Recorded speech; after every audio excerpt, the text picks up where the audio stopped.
Yeah, offensive line-wise, what did the film show you, and where do you want to see improvement? There's some good spurts there in the first half where I thought, especially on the left side, they played really well.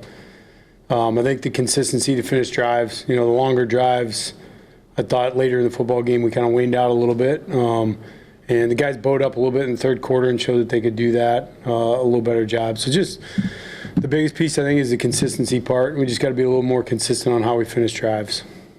Go to Katie on the left side. Kalen had said after the game that Ty just needs to trust his reads and let it fly. Kind of what do you have to do to instill that confidence in him moving forward? Yeah, good question. Ty, he did. He'd be the first one to tell you. The progression discipline is a big thing for any quarterback. So I think when you get down in a football game, there sometimes can be I want to make the big throw every time. And there were some times there where certainly, I know he wished he'd have just stayed with his first read and just stayed within the progression. So for him, I think you just got to keep instilling that in practice. Like, don't pass on your number one, take that and just keep moving. And that's what we'll do. We'll keep working that with him. Staying on the left side, front row, Chase. You just answered a question about the offensive line, but a little more specifically, what did you think about the pass protection on Saturday? I thought, KP, I thought, had a pretty good day. There was a couple late pressures, but I mean, he was holding up for a long time.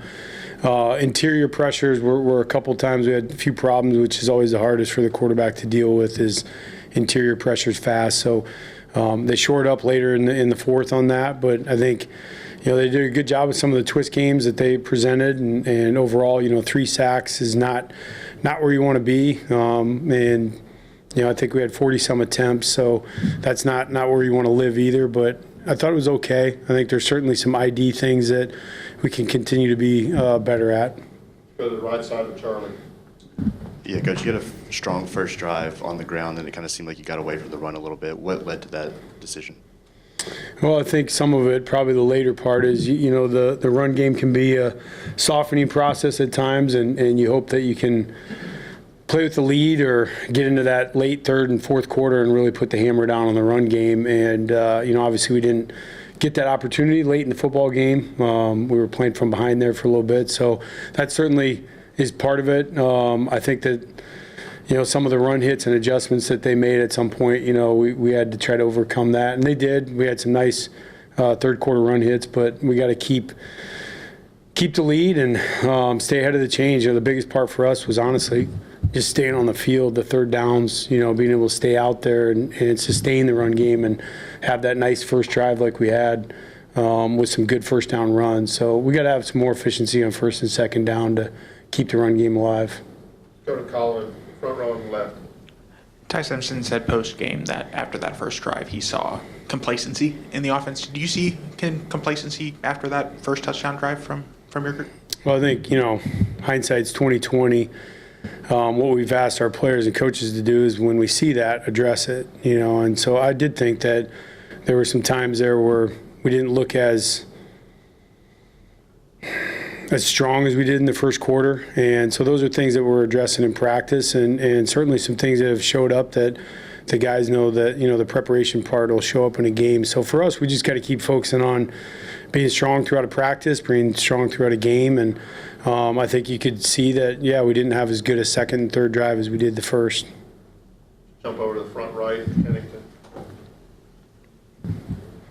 You obviously try to simulate quarterback pressure as much as you can in practice. There's no substitution for that in the game. Yeah. What did you see from Ty in handling that pressure, and how much of a step can a quarterback take from fall camp, first game, to the next game when you have like a game to kind of assess how he managed that? Yeah, the toughest part I think for quarterbacks in general is not letting one pressure or a bad protection bleed into the next play, and certainly that can be the case. So I think there was times where the protection was adequate, where Ty got a little bit antsy, and he had a couple drives where later I thought he did a good job of not dropping his eyes. So I think the biggest part for him is, trying to simulate some of those pressures in practice and create those hostile environments for him in the backfield that he's got to be able to keep his eyes down the field and poised. I know that's something that he's excited to try to work on. Go to Alex back on the left.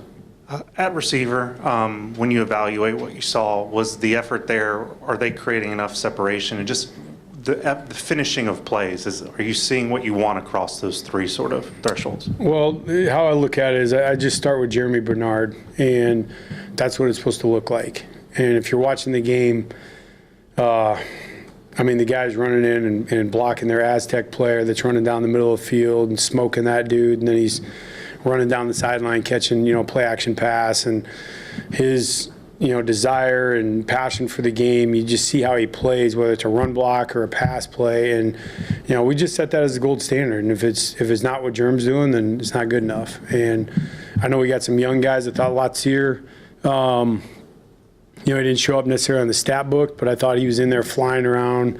Derek Meadows was stretching the field a couple times. Those are guys that will continue showing up. And then Rico Scott, I thought played really, really hard. I know his catapult numbers, as always, were through the number, just really, really high on his player load, just how hard he plays. So I think those guys, are doing a really good job flying around. And I think that room understands, what it takes to win a football game. I know Isaiah got banged up a little bit early on, so it was a little tougher for him to get out there and play like he normally does. But they know what it's supposed to look like.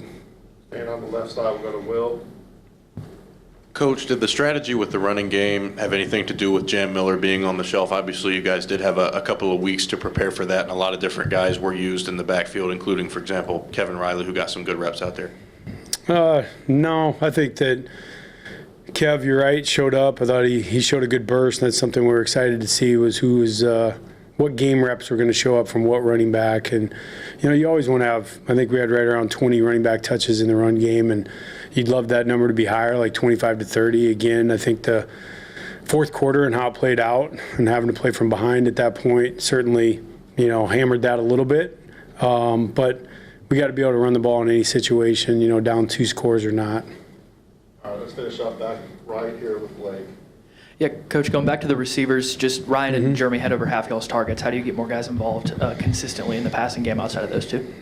Yeah, I think part of it's reps, getting other guys in the game, make sure everybody's staying fresh. Germ's going to stay out there as long as we got enough Gatorade in him. I mean, he's going to be rolling the whole time. So, Ryan, as far as him, certainly one of our better playmakers. So you're trying to highlight him with the ball, and then from there, sometimes the ball just doesn't find guys depending on the coverages, and I think that, throughout time, our offense has shown that the ability to get the ball to whether it's the X, the Z, or the H, typically balances out depending on what defenses are trying to take away. All right, thank you, Coach. Thanks, everybody.